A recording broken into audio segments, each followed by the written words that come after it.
السلام علیکم ورحمۃ اللہ تعالی وبرکاتہ۔ نحمده ونصلی ونسلم علی رسولہ الکریم، اما بعد فاعوذ باللہ من الشیطان الرجیم، بسم اللہ الرحمن الرحیم۔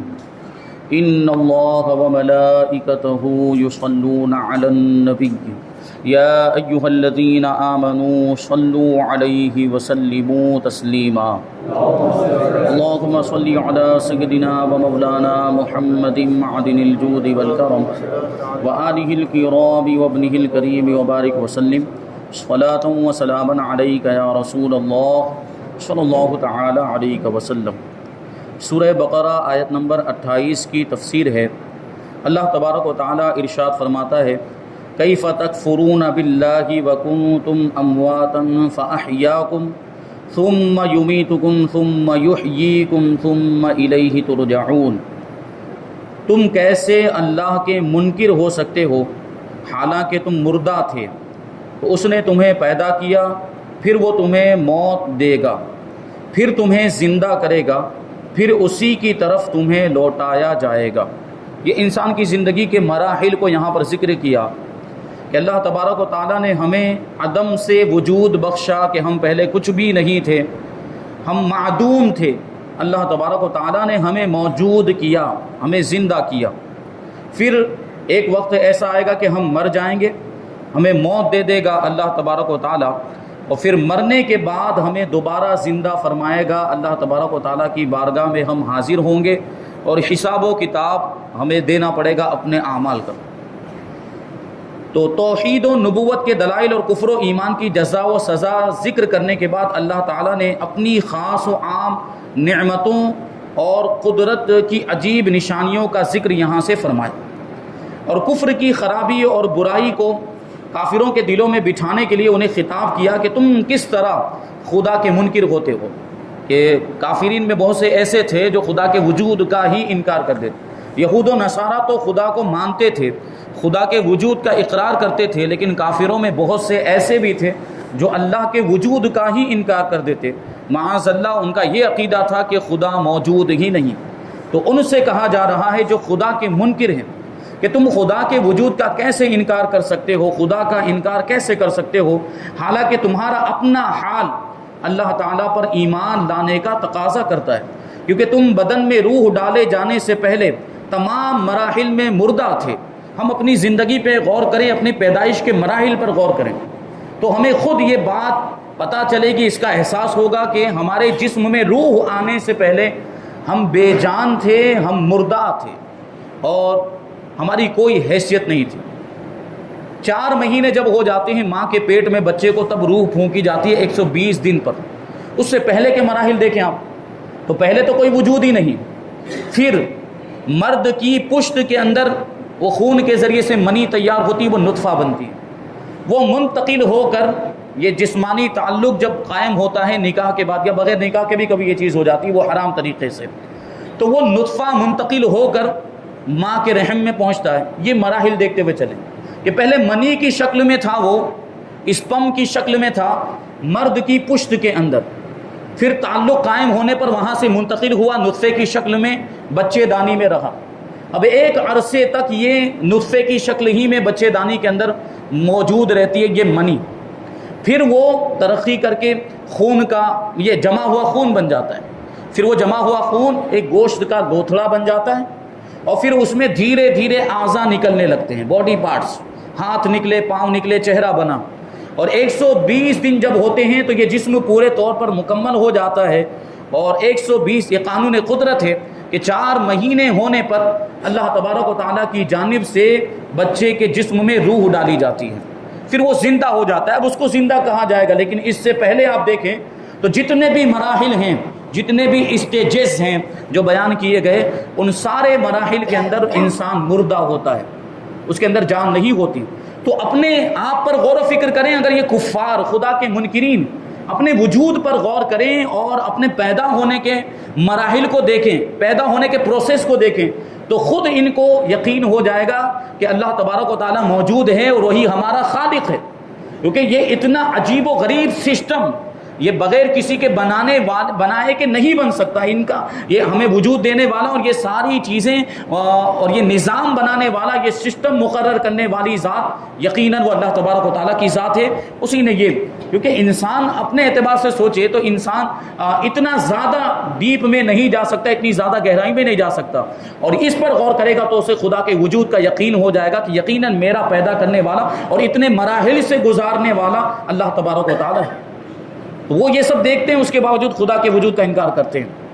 فرمایا گیا کہ تم تمام مراحل میں مردہ تھے، یعنی کچھ نہ تھے، یا بے جان جسم تھے، پھر اس نے تم میں روح ڈال کر تمہیں زندگی بخشی، پھر زندگی کی مدت پوری ہونے پر تمہیں موت دے گا، کیونکہ ہر ایک کی زندگی کی ایک مدت مقرر جس کو ہم لوگ عمر کہتے ہیں. کسی کی عمر کم ہوتی ہے، کسی کی عمر زیادہ ہوتی ہے. کوئی 70 سال میں مر جاتا ہے، کوئی 75 سال میں، کوئی 100 سال سے زیادہ بھی زندہ رہتا ہے. لیکن بعض لوگوں کے معاملات تو یہ ہوتے ہیں کہ 25 سال میں بھی گزر جاتے ہیں اور 30 سال 35 سال میں بھی ان کا انتقال ہو جاتا ہے. تو یہ ایک مدت اللہ تبارک و تعالیٰ نے ہر انسان کے لیے بلکہ ہر جاندار کے لیے مقرر فرمائی ہے کہ وہ ایک مدت تک دنیا میں زندہ رہتے ہیں، پھر ان کا انتقال ہو جاتا ہے، وہ دنیا سے رخصت ہو جاتے ہیں. تو یہ موت جب طاری ہو جائے گی تو مرنے کے بعد پھر سے اللہ تبارک و تعالیٰ تمہیں زندہ کرے گا. اس سے یا تو قبر کی زندگی مراد ہے، کیونکہ قبر میں دفن کرنے کے بعد جب لوگ واپس چلے جاتے ہیں تو مردے کے اندر پھر سے روح واپس ڈالی جاتی ہے اور قبر میں وہ دوبارہ اس کو زندہ کیا جاتا ہے. اور یہ زندگی کیوں ہوتی ہے، قبر میں دوبارہ زندہ کیوں کیا جاتا ہے؟ سوال و جواب کے لیے. اور مومن جب مر کے قبر میں جاتا ہے تو اس کی شان یہ ہوتی ہے کہ اسے قبر میں رسول پاک صلی اللہ علیہ وسلم کا دیدار نصیب ہوتا ہے. اس کے لیے تو مرنا یہ کسی معراج سے کم نہیں. ہم زندگی میں تمنا کرتے رہتے ہیں، آرزو کرتے ہیں، اور ہماری خواہش ہوتی ہے کہ رسول پاک صلی اللہ علیہ وسلم کا دیدار نصیب ہو جائے، اور وہاں مرنے کے بعد حضور کا دیدار یقینی ہے ایمان والوں کے لیے. ایمان والوں کی قبر میں رسول پاک صلی اللہ علیہ وسلم تشریف لاتے ہیں اور حضور کا چہرہ دکھا کر پوچھا جاتا ہے، ما کنت تقول فی حق ھذا الرجل، کہ یہ جو شخص ہیں، یہ جو تمہیں دکھائے جا رہے ہیں، ان کا چہرہ مبارک دیکھ کر بتاؤ کہ ان کے بارے میں تم کیا کہا کرتے تھے. تو ایمان والا ہوگا تو فوراً جواب دے گا، یہ تو میرے آقا ہیں، یہ تو میرے سردار ہیں، یہ تو میرے رسول پاک ہیں. وہ فوراً جواب دے گا. عاشقوں کی بات یہ ہوگی، لیکن جو کافر ہوں گے تو کافروں کے معاملات گڑبڑ ہوں گے، وہ نہ جواب دے پائیں گے اور نہ ہی ان کی کوئی مدد ہو پائے گی قبر کے اندر. بس وہ ایک ہی ہر سوال کے جواب میں جملہ بولیں گے، ہاں لا ادری، نہیں مجھے کچھ نہیں معلوم، مجھے کچھ نہیں معلوم. یہاں یہ بات بھی غور کرنے کی ضرورت ہے. اس دن یہ درس کے بعد یہ سوال آیا تھا کہ وہاں جو قبر کے اندر جو سوال ہوں گے وہ عربی زبان کے اندر ہوں گے، عربی زبان کے اندر ہو گئے، اور محشر کے میدان محشر کے قیامت کے سارے معاملات ہم حدیثوں میں دیکھتے ہیں کہ وہ عربی وہاں پہ جو بھی گفتگو بات چیت وغیرہ جو بھی ذکر کی گئی ہے حدیثوں کے اندر، وہ ظاہر سی بات عربی کے اندر ہے، اور عربی رسول پاک صلی اللہ علیہ وسلم کی زبان ہے، لہٰذا یہ سارے معاملات عربی زبان میں ہی ہوں گے. لیکن سوال یہ پیدا ہوتا ہے کہ ہمیں ابھی عربی نہیں آتی. بہت سے لوگ ہمارے اندر ایسے ہیں کہ جن کو عربی نہیں آتی تو وہ عربی میں جواب کیسے دے پائیں گے؟ یا میدان محشر میں جب رسول پاک صلی اللہ علیہ وسلم سے ملاقات کریں گے تو حضور سے گفتگو کیسے کر پائیں گے؟ تو حضور تو عربی میں گفتگو کر رہے ہوں گے. تو ایک تو جواب یہ ہے کہ رسول پاک صلی اللہ علیہ وسلم تو سب کی بولیاں جانتے ہیں، وہ ہماری زبان بھی جانتے ہیں، ان کو بتانے کی ضرورت نہیں ہے. لیکن یہاں ایک بات یہ بھی علماء نے بیان کی ہے کہ اگرچہ دنیا میں ہمیں عربی نہیں آتی ہے، لیکن جب ہم قبر میں جائیں گے یا میدان محشر میں پہنچیں گے، قیامت میں جائیں گے، آخرت میں ہمیں خود بخود عربی آ جائے گی، سکھائے بغیر، کسی کے بتائے بغیر ہمیں عربی آ جائے گی. اور ہم قبر کے اندر اگر ایمان سلامت رہا، اللہ ہمارے ایمان کو سلامت رکھے، ایمان پر ہمارا خاتمہ ہوا، تو قبر کے اندر خود بخود ہمیں عربی آ جائے گی اور ہم عربی میں ہی جواب دیں گے. یہ رسول پاک صلی اللہ علیہ وسلم کے صدقے میں یہ ہوگا. لیکن اس کے بالمقابل کافروں کا معاملہ دیکھ لیں. کافر اگرچہ دنیا میں بڑی عربی جانتا ہوگا، بڑا عربی میں ماہر ہوگا، لیکن وہاں عربی میں سوال ہوں گے تو کیا جواب دے گا؟ ہاں لا ادری، مجھے نہیں معلوم اس کا کیا جواب ہے، میں نہیں جانتا. جو لوگ کہا کرتے تھے تو میں بھی وہ کہہ دیا کرتا تھا لوگوں کی اتباع میں. یہ بات جو ہے کہ یہ معاملہ کفار کے ساتھ ہوگا. تو یہ جو زندگی، قبر کی جو زندگی، یہ سوال و جواب کے لیے ہوگی، یا یہاں پر مراد ہے قیامت کی زندگی، یعنی دوبارہ زندہ کیا جائے گا، یعنی قبروں سے اٹھایا جائے گا، پھر میدان محشر میں لے کر جایا جائے گا اور وہاں پر اعمال کا حساب و کتاب ہوگا. وہی ہے کہ قیامت کی زندگی مراد ہے، پھر تم حساب کتاب اور جزا کے لیے اس کی طرف لوٹائے جاؤ گے، یعنی اللہ کی بارگاہ میں تمہیں حاضر کیا جائے گا۔ تو اپنے اس حال کو جان کر تمہارا کفر کرنا نہایت ہی عجیب ہے، کیونکہ اس بات سے تو کوئی انکار نہیں کر سکتا کہ پہلے ہم کچھ بھی نہیں تھے اور پھر ان مراحل کو طے کرنے کے بعد ہم وجود میں آئے، ہم پیدا ہوئے، اس کا تو کوئی بھی انکار نہیں۔ اسی طرح موت کا بھی کوئی انکار نہیں کر سکتا۔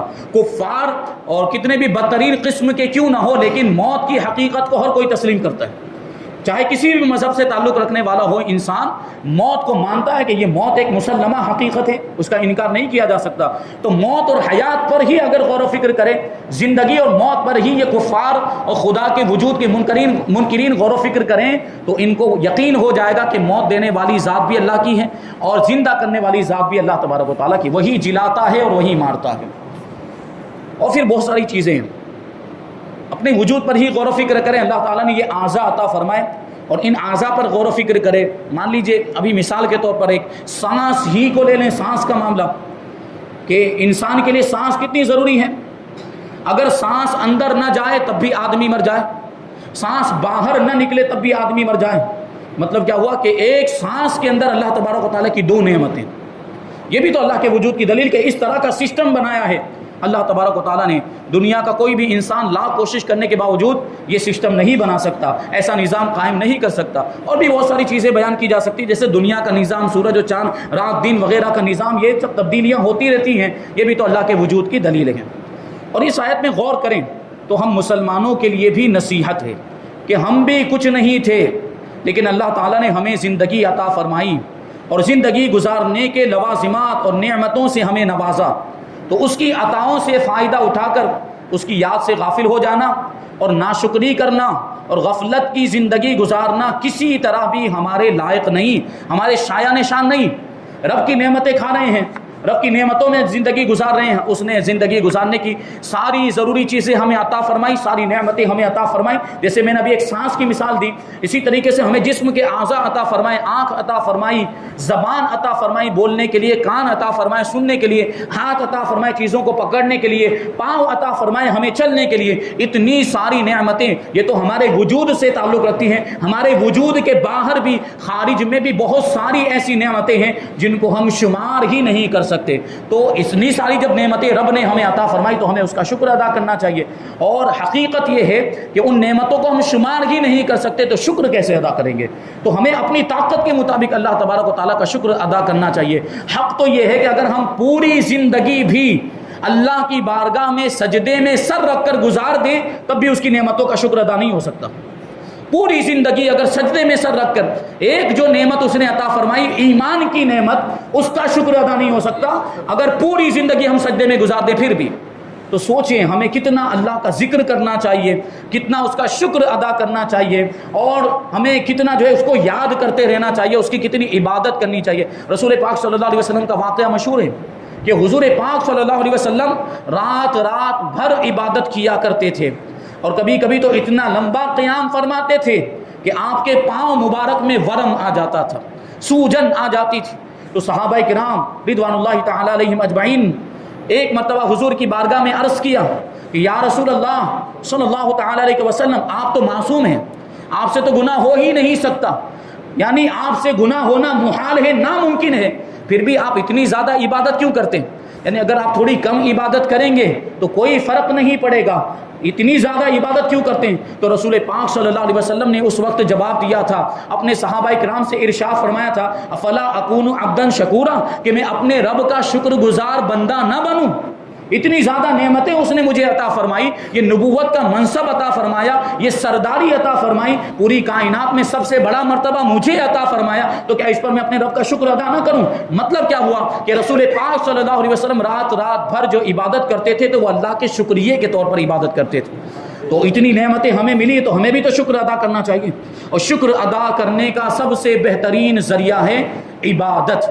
اور سب سے افضل اور سب سے بہتر عبادت کون سی؟ سب جانتے ہیں، سب سے افضل عبادت کون سی ہے؟ نماز۔ تو نمازوں کی پابندی کریں تو اللہ تبارک و تعالیٰ اور زیادہ ہمیں نعمتوں سے نوازے گا۔ آگے اللہ تعالیٰ ارشاد فرماتا ہے آیت نمبر 29، هو الذی خلق لکم ما فی الارض جمیعا ثم استوى الی السماء فسواہن سبع سماوات وهو بكل شیء علیم۔